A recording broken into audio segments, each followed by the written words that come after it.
Bah! If you like this video, remember to blind the like button with a solar flare. And while it can't see, finish it off with a Destructo Disc. And shout out to Dragon King for being the first to find Master Roshi's stone in the last video. If you want to shout out yourself, be the first to timestamp where it's hidden today. After studying everything he possibly could, to Bibidi, fabricating evil incarnate wasn't the challenge. It was somehow assuring the obedience of such a calamity. But was it really necessary to have an allegiance to him? There was a simpler method. He added an extra ingredient to the concoction, a chemical of chaos, if you will. His future slave would become a savage and mindless beast, thinking of nothing but carnage, and as a result would never even consider turning against him. He already knew what he wanted to name his servant, representing an emissary of vice, the avatar of his dominion, his real MAJIN, endowed with extraordinary power and unparalleled savagery. The name that sounded best to him, which would be associated with terror throughout the galaxy like no other name, Majin Buu. The time had finally come. In the center of the room stood a huge pink sphere, beating like a living heart. It was connected to metal tanks by pipes in its outer skin. These contained a very special liquid, energy. But not just any energy. To create the evil aberration he desired, he needed it in its purest form from innocent souls. The suffering caused by the murder of such beings, as well as the chaos provoked in the process, would strengthen his warrior greatly. To harvest this resource, he had to set an entire world on fire. Unfortunately, such a massacre had attracted the attention of a Kaioshin, from whom he had narrowly escaped. In the end, he had made an enemy of one of the universe's overseers, quite a formidable and frightening foe. However, his Majin Buu would most certainly be able to stand up to such deities. At least he hoped. It had finally been created. All that remained was to set him free. All those months of preparation had been leading to this moment. I did it! This creature is perfection itself! I will rule life! I will rule even death! Thinking back to those who currently governed the universe, and who had put a spoke in the wheel of his plans, he grumbled sadistically. And I'll most certainly reign over those impudent gods! He turned to the drumming cocoon, a bit anxious, but trembling with excitement. He hesitated a moment before resting his hand against the ball. His eyes closed and, concentrating all his magic, pronounced the summoning of his ultimate creature. A brief moment of silence followed. Worried, Bibidi swallowed hard. Had he failed?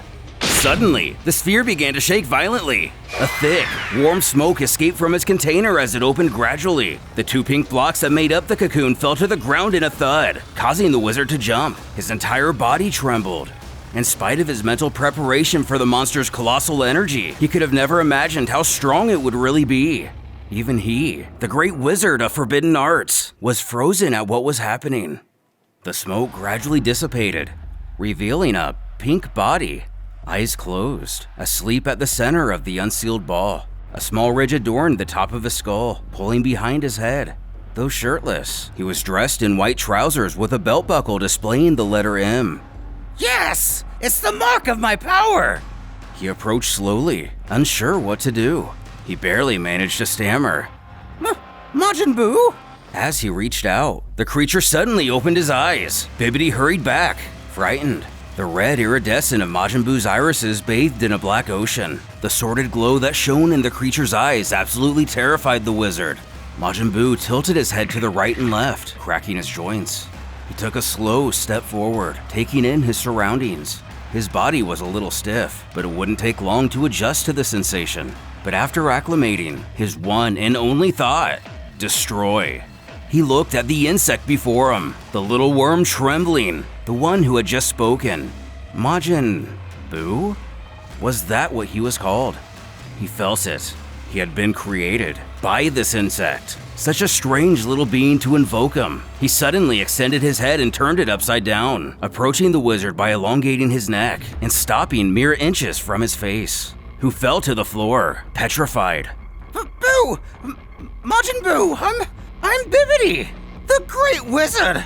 I created you in order to serve me, so that together we could conquer the entire universe and destroy all of our enemies. You owe your life to me. You must obey me! Majin Buu continued to stare at him, his eyes neutral. He didn't really comprehend this little being. He had only understood two things: obey and destroy. The word obey sounded distantly in his ears, a rare hint of reason. He instinctively hated the idea of listening to someone else. His chaotic ends were primal, his guide, and stronger than any other factors driving him. He wanted fun, unrestricted. But this little being was talking about destruction. Buu could just kill him now, but he had offered to provide enemies, fighters, prey.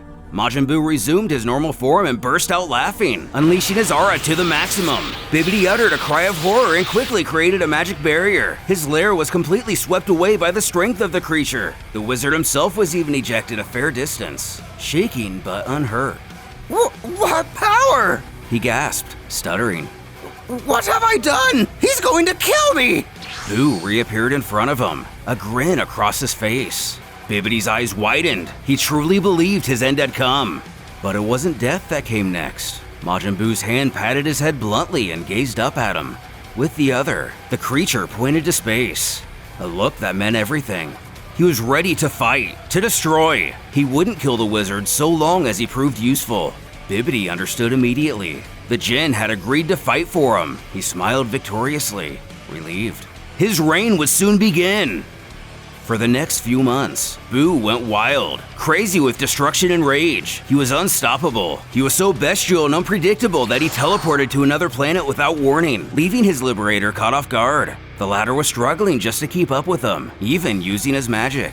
Majin Buu loved killing, devouring, ravaging. By allowing the little insect to live, he had been provided a wealth of entertainment, challenges, opponents, but they weren't powerful enough. The enemies he had seen during these months had been numerous, but the strongest only lasted 30 seconds. Dozens, then hundreds. Majin Buu was going crazy. He wanted to kill.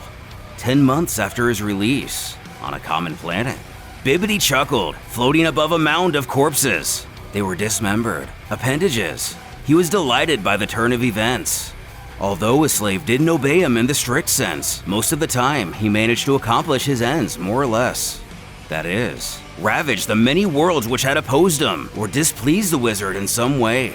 Most were in reclusive corners of the universe and sparsely populated. But it was the beginning of his new empire. Henceforth, the name of Bibidi, the Great Wizard, was known and feared in many systems. At his command was a wild beast that destroyed planets and devoured populations. Majin Buu had just crushed the last living member of their current planet. He had been regarded as the strongest of his entire race, and yet had fallen in 2 mere punches.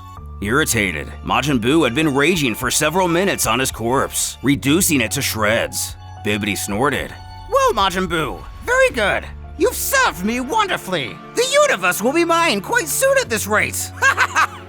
Hearing the magician, Majin Buu paused. The wizard stopped himself, astonished, staring at the Jinn quietly, who was no longer wailing on the body. Majin Buu, what's wrong? The monster suddenly teleported to him, eyes demented. Frightened, Bibidi fell from the mound and hurtled down the slope of corpses, uttering pitiful cries. Once on the ground, he coughed and tried to pick himself back up while Majin Buu descended, slowly. Once near the wizard, he reached for the insect, still on the ground, and produced a ball of purple energy in the palm of his hand. Bibidi uttered a howl of terror.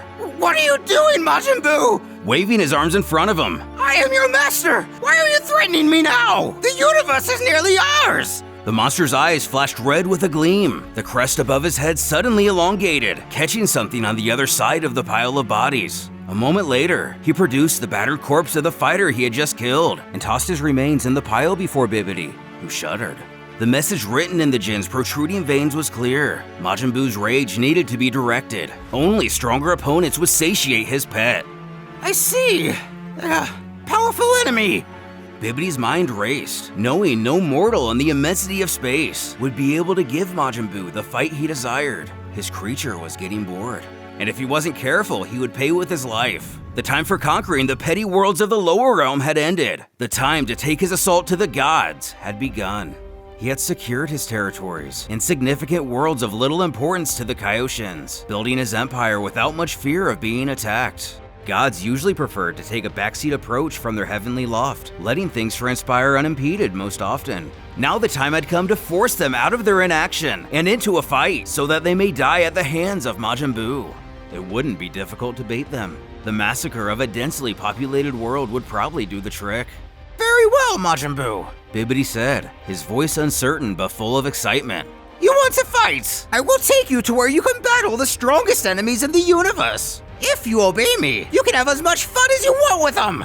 Majin Buu, as usual, didn't comprehend the wizard's proposal, but he interpreted the body language, the sadistic smile, the flicker in his voice. He understood. Buu chuckled, his face darkening. Finally, the long-awaited moment. A real challenge was coming. On the lush green plains of Kaioshinkai, the gods of Universe 4 peacefully enjoyed their blissful existence in nature's beauty. Led by the Great Kaioshin, a being of kind stature with a chubby, friendly face, the gods worked to keep the universe running smoothly. The one called South Kaioshin was taller than the others, his heart of gold outshining even his tight musculature and unparalleled power. He was a true protector of the weak. No mortal could match his might. Not even any among the gods or demons were his equal. Even Deborah, infamously strongest in the demon realm, knew better than to challenge him. He was undoubtedly the greatest warrior in the universe, for the time being. The West Kaioshin was one of the most beautiful women in all creation, and hailed as such by many beings from below, but she also knew how to fight, specializing in the practice of telekinetic combat. Her abilities in the arc were so prolific, none among the realms could match her. North Kaioshin was the eldest, after the Grand Kaioshin of course. He was wise and respected, and a famed swordsman of old. He shared taste for art and music as well, though unable to whistle even the simplest of tunes. The Eastern Kaioshin was the youngest, and at times clumsy and hesitant. Nevertheless, he learned quickly how to use his power. His mental strengths in particular showed great promise. Great Kaioshin had felt much potential in him for telekinesis, as well as a predisposition towards empathy, an essential trait for their duties. These 5 gods formed the universe's most elite and kept watch on all life below. They were disciplined in their interventions, rarely involving themselves, and certainly not without much study and discussion among themselves. They watched as species evolved, cast aside their primitive ways for the creation of society, and grew into flourishing worlds and civilizations. They lived peacefully, never knowing fear, and certainly not aware of the threat that would one day surpass them. That is, until one day.